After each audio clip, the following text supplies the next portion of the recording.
Hello guys, അപ്പൊ ഇന്ന് ഞാൻ പുതിയൊരു വീഡിയോ ആയിട്ട് വന്നത് എൻ്റെ കല്യാണ സ്റ്റോറി പറയാന്നുള്ളതാണ് ഞാൻ വിചാരിച്ചിരിക്കുന്നത് കേട്ടോ. കാരണം ഞാൻ മറ്റേ ഡെലിവറി വ്ലോഗ് പറഞ്ഞ സമയത്ത് ഒരുപാട് പേര് എൻ്റെ അടുത്ത് പറഞ്ഞിട്ടുണ്ടായിരുന്നു സെക്കൻഡ് പാർട്ട് കാണാൻ വെയിറ്റിംഗ് ആണ്, ഞാൻ പറയുന്നത് കേൾക്കാൻ നല്ല രസമുണ്ട്, സുഖിപ്പിച്ചതാണോന്ന് അറിയില്ല, എന്നാലും എനിക്കിത് ഭയങ്കര ഇഷ്ടമാണ് കേട്ടോ ഞാൻ പറഞ്ഞുകൊണ്ടിരിക്കാൻ വേണ്ടിയിട്ട്. അപ്പൊ ഞാൻ ആലോചിച്ചപ്പോഴാണ് ഈ ഒരു സ്റ്റോറി കൂടെ പറയാമെന്ന് ഞാൻ വിചാരിച്ചു കേട്ടോ. ഞാൻ ഇതിന് മുന്നേ പോസ്റ്റ് പാർട്ടം സ്റ്റോറി പറയാമെന്ന് ഞാൻ പറഞ്ഞിട്ടുണ്ടായിരുന്നു. ഞാൻ ആ വീഡിയോ വരും ദിവസങ്ങളിൽ എടുത്തിട്ട് ഞാൻ ഇടുന്നതാണ്. ഇപ്പൊ ഞാൻ ഈ പറയുന്ന പോലെ ഈ ഒരു വീഡിയോ ഇടാനാണ് ഞാൻ വിചാരിക്കുന്നത് കേട്ടോ. അപ്പോ എവിടെ നിന്ന് തുടങ്ങണം എന്ന് ചോദിച്ചു കഴിഞ്ഞാൽ, ഈ കല്യാണത്തിലേക്ക് എങ്ങനെ വന്നു എന്നുള്ളതിന്റെ മുന്നേ ഞാൻ ആദ്യം ഈ പറയുന്ന പോലെ എല്ലാവർക്കും ഉള്ള പോലെ തന്നെ കോളേജിൽ പഠിക്കുമ്പോഴും ശരി ചെറിയൊരു ഇഷ്ടങ്ങൾ, പിന്നെ ഈ പറയുന്ന പോലെ ക്രഷ് അങ്ങനെയൊക്കെ തോന്നിയിട്ടുണ്ടായിരുന്നു. പക്ഷെ ഒന്നും കല്യാണം വരെ എത്തിയിട്ടുണ്ടായിരുന്നില്ല.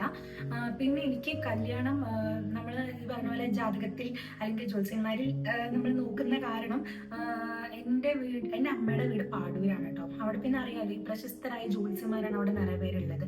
അതുകൊണ്ട് തന്നെ എൻ്റെ അമ്മമ്മ, മുത്തശ്ശൻ, അമ്മ എല്ലാവരും ഇതിൽ വിശ്വസിക്കുന്ന ആൾക്കാരുമാണ്. അപ്പൊ അങ്ങനെ നോക്കിയ സമയത്ത് അവർ പറഞ്ഞിട്ടുണ്ടായിരുന്നത് എനിക്ക് 25 വയസ്സും 11 മാസവും കഴിഞ്ഞാലാണ് കല്യാണം നോക്കാൻ തുടങ്ങാൻ പറ്റുക എന്നുള്ളതാണ് ആദ്യം പറഞ്ഞിട്ടുണ്ടായിരുന്നത്. അതുകൊണ്ട് തന്നെ എനിക്ക് ആ ഒരു സമയം വരെ എന്താ പറയാ കല്യാണം ഒന്നും നോക്കിയിട്ടുണ്ടായിരുന്നില്ല. പ്രപ്പോസൽസ് വന്നിട്ടുണ്ടായിരുന്നപ്പോഴും പറഞ്ഞിട്ടുണ്ടായിരുന്നത് ഇത് കഴിഞ്ഞിട്ടേ നോക്കുന്നുള്ളൂ എന്നുള്ളതായിരുന്നു കേട്ടോ. അപ്പോൾ ശരിക്കും പറഞ്ഞാൽ എനിക്ക് നല്ലൊരു സമയം കിട്ടിയിട്ടുണ്ടായിരുന്നു. ആ സമയത്ത് എനിക്ക് വേണമെങ്കിൽ ജോലിക്ക് കയറാമായിരുന്നു. പക്ഷേ എനിക്ക് ആ സമയത്ത് ഒരുപാട് കാരണങ്ങളും കൊണ്ട് എനിക്ക് ജോലിക്ക് ഞാൻ ആ സമയത്ത് എന്തുകൊണ്ടോ ട്രൈ ചെയ്തില്ല. ഞാൻ CA പഠിച്ചുകൊണ്ടിരിക്കുകയായിരുന്നു. ഇന്റർവ്യൂ ക്ലിയർ ചെയ്തതിന് ശേഷം ഞാൻ എക്സാം അറ്റൻഡ് ചെയ്യാൻ വേണ്ടി നിൽക്കുമ്പോഴാണ് കോവിഡ് വന്നത്. അങ്ങനെ എക്സാംസ് പോസ്റ്റ്പോൺ ചെയ്ത് പോയി. അങ്ങനെ അതിൽ ഞാൻ കുറച്ച് വീട്ടിൽ വെറുതെ ഇരുന്നിട്ടുണ്ടായിരുന്നു. പിന്നെ എൻ്റെ മുത്തശ്ശൻ പെട്ടെന്ന് മരണപ്പെട്ടു പോയി. അപ്പോൾ എനിക്ക് ഈ പറഞ്ഞ പോലെ ഡിപ്രഷൻ അതിനെ ഇപ്പോൾ പറയാൻ പറ്റും എന്നുള്ളതാണ് എനിക്ക് തോന്നുന്നത്. ആ സ്റ്റേജിൽ എനിക്ക് അറിയില്ലായിരുന്നു ഞാൻ എന്താണ് ഗോത്രൂ ചെയ്യുന്നുണ്ടായിരുന്നു എന്നുള്ളത്. പക്ഷെ ഇപ്പം എനിക്ക് തോന്നുന്നു അത് തന്നെ ആയിരുന്നു എന്നുള്ളത്. അതിന്ന് പുറത്തേക്ക് വരാൻ ഒരുപാട് സമയം എടുത്തിട്ടുണ്ടായിരുന്നു. അപ്പോഴാണ് ആ സമയത്തൊക്കെ നിറയെ കല്യാണാലോചനകൾ വന്നിട്ടുണ്ടായിരുന്നു കേട്ടോ. ഈ കാര്യം ഇവിടെ പറയുമ്പോൾ ശരിക്കും പറഞ്ഞാൽ എനിക്കൊരു കാര്യം പറയണമെന്ന് തോന്നുന്നുണ്ട്. അതുകൊണ്ട് മാത്രം ഞാൻ ഈ ഒരു കാര്യം പറയുകയാണ്. എനിക്ക് ഒരുപാട് കല്യാണാലോചനകൾ വന്നിട്ടുണ്ടായിരുന്നു. ഞാൻ ചിലതൊന്നും ഈ പറഞ്ഞ പോലെ എനിക്ക് മനസ്സിലേക്ക് പിടിക്കുന്നുണ്ടായിരുന്നില്ല. പിന്നെ എനിക്ക് ഉണ്ടായിരുന്നു ഈ പറഞ്ഞ പോലെ ഒരു ജോലിക്ക് കയറിയിട്ട് കല്യാണം മതി, അങ്ങനത്തെ കുറെ തോട്ട്സ് ഉണ്ടായിരുന്നു. അങ്ങനെ ഞാൻ ജോലിക്ക് കയറി. അതിൻ്റെ ഇടയിൽ മുത്തശ്ശൻ മരിച്ചിട്ട് 2ാമത്തെ 3ാമത്തെ മാസം തന്നെ ഞാൻ ജോലിക്ക് കയറി. കാരണം ആ ഒരു സ്റ്റേജിൽ പോയിരുന്നെങ്കിൽ ഞാൻ വേറെ എവിടേക്കെങ്കിലും എത്തും എന്നുള്ളൊരു ഫീൽ ആയതുകൊണ്ട് ഞാൻ വേഗം ഇന്റർവ്യൂസ് ഒക്കെ അറ്റൻഡ് ചെയ്തിട്ട് ഞാൻ ബാംഗ്ലൂർ ജോലിക്ക് കയറി. ആ സമയത്ത് എനിക്ക് ഉണ്ടായിരുന്നത് എന്താ വെച്ച് കഴിഞ്ഞാൽ ബാംഗ്ലൂരിൽ തന്നെ വർക്ക് ചെയ്യുന്ന ആരെങ്കിലും കല്യാണം കഴിക്കാന്നുള്ളതാണ്. അതാകുമ്പോൾ പിന്നെ അവിടെ തന്നെ സെറ്റിൽ ആവാലോ എന്നുള്ളതായിരുന്നു എൻ്റെ മനസ്സിലുണ്ടായിരുന്നത്. അപ്പോൾ ഞാൻ മാക്സിമം ഞാൻ അങ്ങനെയുള്ള പ്രപ്പോസൽസിനായിരുന്നു ഇമ്പോർട്ടൻസ് കൊടുത്തിട്ടുണ്ടായിരുന്നത്. അതുകൊണ്ട് തന്നെ വേറെ പ്രപ്പോസൽസ് വരുന്ന സമയത്ത് ഞാൻ ആരെങ്കിലും പറഞ്ഞാൽ തന്നെ എനിക്കിത് വേണ്ട, എനിക്ക് വലിയ താല്പര്യമില്ല എന്ന് പറഞ്ഞിട്ട് ഞങ്ങളത് ഒഴിവാക്കി വിട്ടിട്ടുണ്ടായിരുന്നു. അപ്പോൾ എൻ്റെ മുത്തശ്ശന് ഈ പറഞ്ഞ പോലെ 4 പേരക്കുട്ടികൾ, പെൺകുട്ടികളാണല്ലോ. അപ്പോൾ ഒരാളുടെങ്കിലും കല്യാണം കാണണം എന്നുള്ളത് ഉണ്ടായിരുന്നു. അങ്ങനെ ഒരുപാട് പ്രപ്പോസൽ വന്ന സമയത്ത് ഞാൻ ഈ പറയുന്ന പോലെ വെയിറ്റ് ചെയ്ത് വേണ്ട അന്നൊന്നും നമ്മളിത് ഇത്ര ആലോചിക്കുന്നില്ലല്ലോ. ഇങ്ങനൊരു എന്താ പറയുക, പെട്ടെന്ന് അച്ഛൻ ഇങ്ങനെ എന്തെങ്കിലും ആകും അങ്ങനെ നമ്മൾ മനസ്സിൽ പോലും വിചാരിക്കുന്നില്ല. അപ്പോൾ ഞാനിങ്ങനെ നല്ലൊരു ബെസ്റ്റ് വരട്ടെ, അല്ലെങ്കിൽ ബെസ്റ്റ് എന്നുള്ളതല്ല, എനിക്ക് ആപ്റ്റ് ആയിട്ടുള്ള ഒരു ഇത് വരട്ടെ എന്ന് പറഞ്ഞിട്ട് ഞാൻ വെയിറ്റിംഗ് ആയിരുന്നു. അങ്ങനെ ഈ പറയുന്ന പോലെ പെട്ടെന്ന് മുത്തശ്ശൻ്റെ ഈ ഒരു യോഗം എനിക്കത് താങ്ങാവുന്നതിൽ അപ്പുറമായിരുന്നു. അപ്പോൾ പെട്ടെന്ന് ഇത് കേൾക്കുമ്പോൾ ആക്സെപ്റ്റ് ചെയ്യാൻ പറ്റാത്തൊരു കാരണം കൊണ്ട് ഞാൻ മുത്തശ്ശൻ മരിച്ചെടുക്കുന്ന സമയത്ത് ഞാൻ ഒരുപാട് സോറി എന്ന് പറഞ്ഞുകൊണ്ടിരിക്കുന്നുണ്ടായിരുന്നു.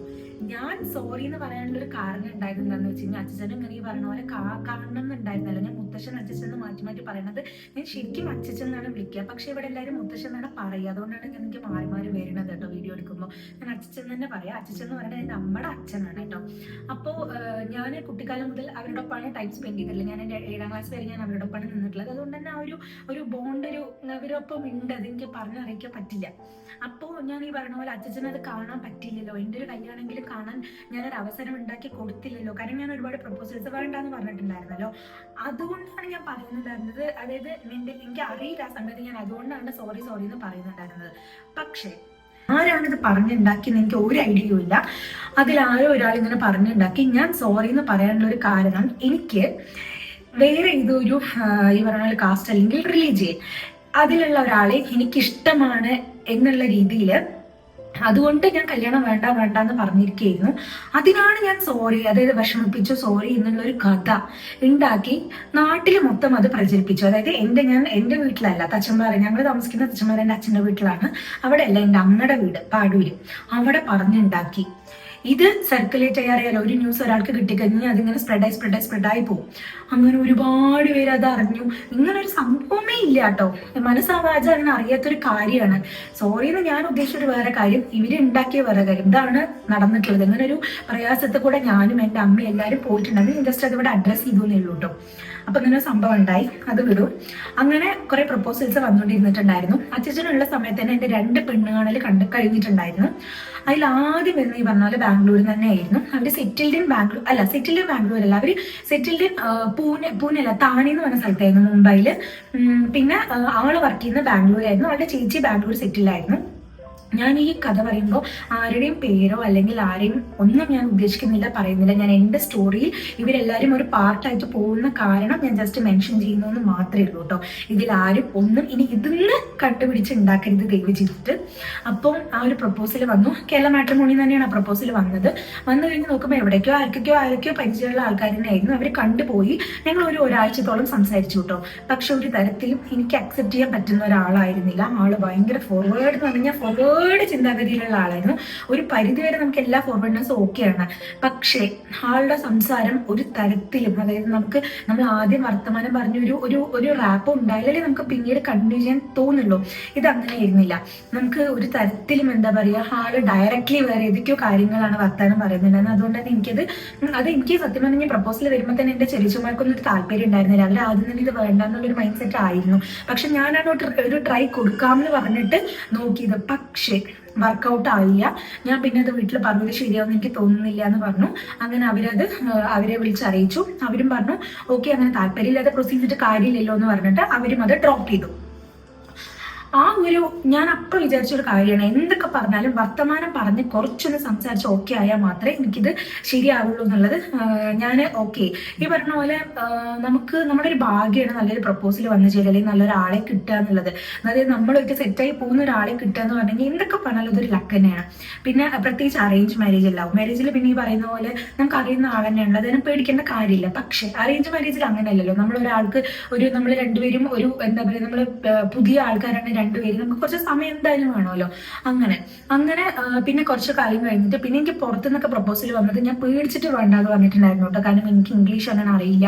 വേറെയുള്ള സ്ഥലങ്ങളിൽ പോയി കഴിഞ്ഞാൽ എങ്ങനെയാണ് ഞാനത് കോപ്പപ്പ് ചെയ്യുക എന്നുള്ളതൊക്കെ ആലോചിച്ചിട്ട് ഞാൻ കുറെ പ്രപ്പോസൽസ് വേണ്ടാന്ന് പറഞ്ഞിട്ടുണ്ടായിരുന്നു. എനിക്ക് ആ സമയത്തൊക്കെ ദുബായിൽ സെറ്റിൽ ആവണം എന്നുള്ളൊരു താല്പര്യമായിരുന്നു. എന്തെന്ന് അറിയില്ല, എനിക്ക് ദുബായിൽ പോകണമെന്നുണ്ടായിരുന്നു. പക്ഷെ പിന്നെ ബാംഗ്ലൂർ ജോലി കിട്ടിയപ്പോൾ ബാംഗ്ലൂർ തന്നെ മതി എന്നുള്ളൊരു ഇതുണ്ടായിരുന്നു. അങ്ങനെ പിന്നെ രണ്ടാമത് എനിക്ക് ഈ പറഞ്ഞ പോലെ കേരള മാട്രിമോണി തന്നെയാണ്. ആ സമയത്ത് എൻ്റെ അച്ഛനൊന്നും വലിയ താല്പര്യം ഉണ്ടായിരുന്നില്ല കേട്ടോ കേരള മാട്രിമോണി എന്ന് പറയുന്നത്. അന്ന് അച്ഛൻ പറയുമായിരുന്നു ഇതൊന്നും എന്തായാലും നിനക്ക് ശരിയാവാൻ പോകുന്നില്ല എന്നൊക്കെ പറയുന്നുണ്ടായിരുന്നു കേട്ടോ. അങ്ങനെ കുറെ പേര് അറിയുന്ന റിലേറ്റീവ്സ് എല്ലാവരും പ്രപ്പോസൽസ് തരുന്നുണ്ടായിരുന്നു. പക്ഷെ അതൊന്നും ഈ പറഞ്ഞ പോലെ എന്തൊക്കെയോ കാരണങ്ങളും കൊണ്ട് നടന്നിട്ടുണ്ടായിരുന്നില്ല. അങ്ങനെ രണ്ടാമതും ഒരു പ്രപ്പോസൽ വന്നിട്ടുണ്ടായിരുന്നു. രണ്ടാമത്തെ പ്രപ്പോസൽ എന്ന് പറയുന്നത് എനിക്ക് തോന്നുന്നു സ്ഥലം മലപ്പുറത്ത് നിന്നായിരുന്നു വന്നിട്ടുണ്ടായിരുന്നത്. ആള് കുഴപ്പമുണ്ടായിരുന്നില്ല, നല്ല അച്ഛനും അമ്മയൊക്കെ നല്ല ടീച്ചറായിരുന്നു, എല്ലാം കൊണ്ടും നല്ലൊരു പ്രപ്പോസൽ ആയിരുന്നു. അങ്ങനെ അവര് കാണാൻ വന്നിട്ടുണ്ടായിരുന്നു. കാണാൻ വന്ന സമയത്ത് വർത്തമാനം പറഞ്ഞപ്പോൾ ഓക്കെ ആയിരുന്നു. പക്ഷേ അവർ ഒരുപാട് ഈ ജാതകത്തിൽ വിശ്വസിക്കുന്ന ആൾക്കാരായിരുന്നു കേട്ടോ. അവർ ആദ്യം ഒരാളുടെ അടുത്ത് കാണിച്ചു. അപ്പൊ അവര് കുഴപ്പമില്ല എന്നായിരുന്നു പറഞ്ഞിട്ടുണ്ടായിരുന്നത്. രണ്ടാമതൊരു ജോത്സ്യനെ കാണിച്ചിട്ടുണ്ടായിരുന്നു. അവരും ഓക്കെ എന്നുള്ളതാണ് പറഞ്ഞിട്ടുണ്ടായിരുന്നത്. എന്റെ ജാതകത്തിൽ 1.5 ദോഷം ഉണ്ടായിരുന്നു. എനിക്ക് 8 നാളുകൾ ചേരില്ലായിരുന്നു. അതുകൊണ്ട് തന്നെ എനിക്ക് ആ ചേരാത്ത നാളുകളൊന്നും എടുക്കാൻ പാടില്ലായിരുന്നു. ബാക്കിയുള്ള നാളുകൾക്കും 1.5 ദോഷം ഉണ്ടെങ്കിൽ മാത്രമേ, അതായത് 1 to 1.5 ദോഷം വരെ ഉള്ളത് എനിക്ക് ജാതകത്തിൽ എടുക്കാൻ പറ്റുള്ളായിരുന്നു. അങ്ങനെ ഇങ്ങനെയുടെ ജാതകം 1.5 ദോഷം ഉള്ളത് തന്നെയായിരുന്നു. അതുകൊണ്ട് തന്നെ ഞങ്ങൾ നോക്കിച്ചപ്പോഴും ചേരുന്ന് പറഞ്ഞിട്ടാണ് വന്നിട്ടുണ്ടായിരുന്നത്. അങ്ങനെ അവർ കാണാൻ വന്നപ്പോൾ എല്ലാം നല്ലതായിരുന്നു കേട്ടോ. നല്ല ആൾക്കാരായിരുന്നു എല്ലാം, ഒരു കുഴപ്പം ഉണ്ടായിരുന്നില്ല. പക്ഷെ ഇവര് നമുക്ക് താല്പര്യം, അവരാണല്ലോ കണ്ടുപോയതല്ല, അവരല്ലേ വിളിക്കേണ്ടത്. അപ്പൊ അങ്ങനെയൊക്കെയാണല്ലോ ആ സമയത്ത്.